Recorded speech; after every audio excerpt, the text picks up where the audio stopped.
ফুটন্ত গরম পানিতে আটার বল দিয়ে যে এরকম একটি নাস্তা তৈরি করা যায় তা আগে জানতাম না। তো আমি তৈরি করেছি, আমার কাছে ভালো লেগেছে, তাই রেসিপিটা আপনাদের কাছে শেয়ার করছি। হ্যালো এভরিওয়ান, আসসালামু আলাইকুম, welcome back to my channel. নাস্তাটা তৈরির জন্য এখানে আমি প্রায় 1.5 কাপের মতো আটা নিয়েছি। এখন আমি 1.5 চা চামচ ইস্ট দিয়ে দিয়েছি, আর এখানে লবণ দিচ্ছি 1 চা চামচ। আর আমি এটা একটু ঝাল ঝাল করে তৈরি করব, এই জন্য 1/2 চা চামচ করে হলুদ, মরিচ আর ধনিয়ার গুঁড়া দিয়েছি। ভালোভাবে মিক্স করে নিচ্ছি লবণের সাথে মশলাগুলো, আর তারপরে আটার সাথে মিশিয়ে নিচ্ছি। এখন আমি 2 চা চামচের মতো চিনি মিশিয়ে নিলাম। এই অল্প চিনিতে মিষ্টি হবে না, কিন্তু হালকা একটা টেস্টের ব্যালেন্স আসবে। আর এখন আমি হালকা কুসুম গরম পানি অল্প অল্প করে দিয়ে একটি নরম নরম খামির তৈরি করে নিচ্ছি। খামিরটা একেবারে শক্ত করে মাখানো যাবে না, একটু নরম আর আঠালো করে মাখতে হবে। তো এই অবস্থায় হাতে আটকে গেলে একটু সয়াবিন তেল দিয়ে ভালোভাবে মেখে নিতে হবে। তো আমি একটু সয়াবিন তেল নিয়েছি হাতে, তারপরে খুব ভালোভাবে মেখে নিয়েছি। তেলটা নিলে হাতের থেকে স্টিকি ভাবটা চলে যাবে। তো এই পর্যায়ে ময়দাটা আমার মাখা হয়ে গিয়েছে। এখন আমি এই ডোটা রেস্টে রেখে দিচ্ছি। তো এরই মধ্যে চিকেনের পুর রান্নাটা দেখিয়ে দিচ্ছি। এখানে সয়াবিন তেল দিয়েছি 2 টেবিল চামচ, দিয়ে দিচ্ছি 2 টেবিল চামচ রসুন কুচি। রসুনটা 30 সেকেন্ডের মতো হালকা ভেজে নিচ্ছি। ভাজা হয়ে আসলে দিয়ে দিব 1 কাপ পেঁয়াজ কুচি। পেঁয়াজ কুচিটা হালকা বাদামি রং হয়ে আসা পর্যন্ত ভেজে নিব।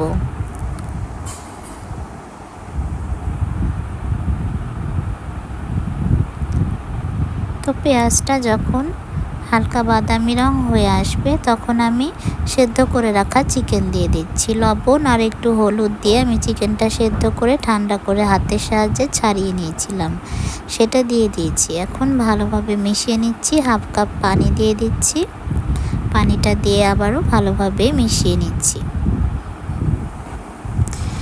দিয়ে দিচ্ছি কিছু কাঁচামরিচ কুচি, আর এখানে 1 চা চামচ করে আদা রসুন বাটা আর হলুদ, মরিচ, ধনিয়া, জিরার গুঁড়া আছে, সেগুলো দিয়ে দিচ্ছি।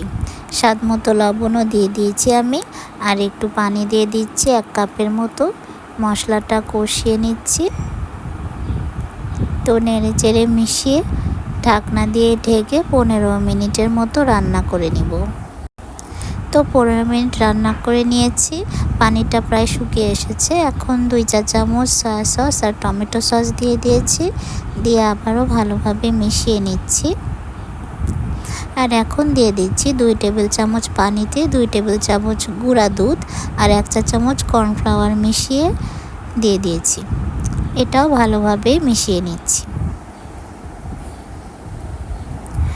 এখন দিয়ে দিব আমি স্বাদ মতো টেস্টিং সল্ট। এই টেস্টিং সল্টটা অপশনাল, আমি 1/2 চা চামচের মতো দিয়ে দিয়েছি। এখন নেড়ে চেড়ে মিশিয়ে নিচ্ছি। তো ঝাল ঝাল করে চিকেনের পুরটা একদমই রেডি হয়ে গেছে। এখন নামিয়ে ঠান্ডা করে নিব। তো এরই মধ্যে আমার আটার ডোটা ফুলে উঠেছে। এখন আমি একটু একটু করে ময়দা ছিটিয়ে ডোটা আবারও 4 থেকে 5 মিনিটের মতো মেখে নিচ্ছি।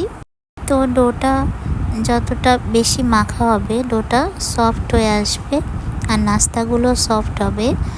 এখন আমি এরকম হাতের মাপে মিডিয়াম সাইজের করে লেচি তৈরি করে নিচ্ছি। তো আপনারা চাইলে ছোট বড় করে নিতে পারেন।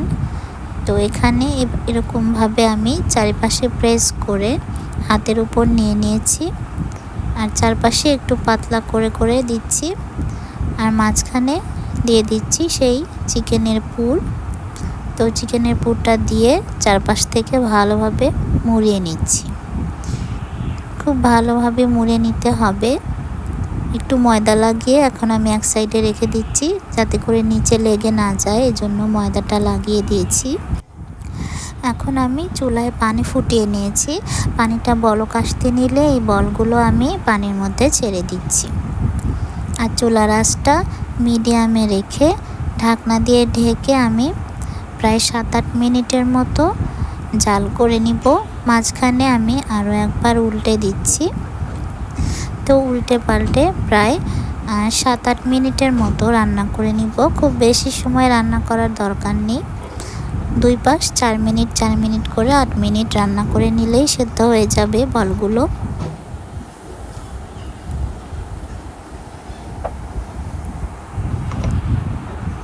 তো ঢাকনা দিয়ে ঢেকে বলগুলো সেদ্ধ করে নিয়েছি। এখন আমি নামিয়ে নিচ্ছি। তো এখন আমি ফ্রাই প্যানে 2 টেবিল চামচ বাটার দিয়ে দিয়েছি। আর ওই বলগুলোর উপরে আমি একটু সাদা তিল দিয়ে দিচ্ছি।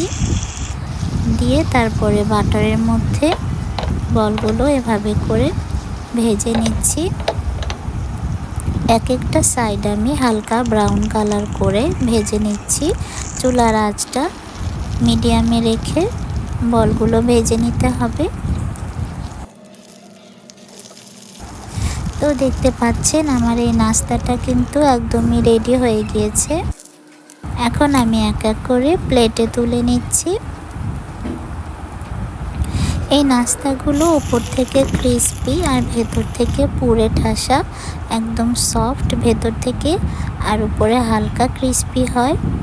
তো আমি একটা কেটে দেখিয়ে দিচ্ছি ভেতরটা কেমন হয়েছে।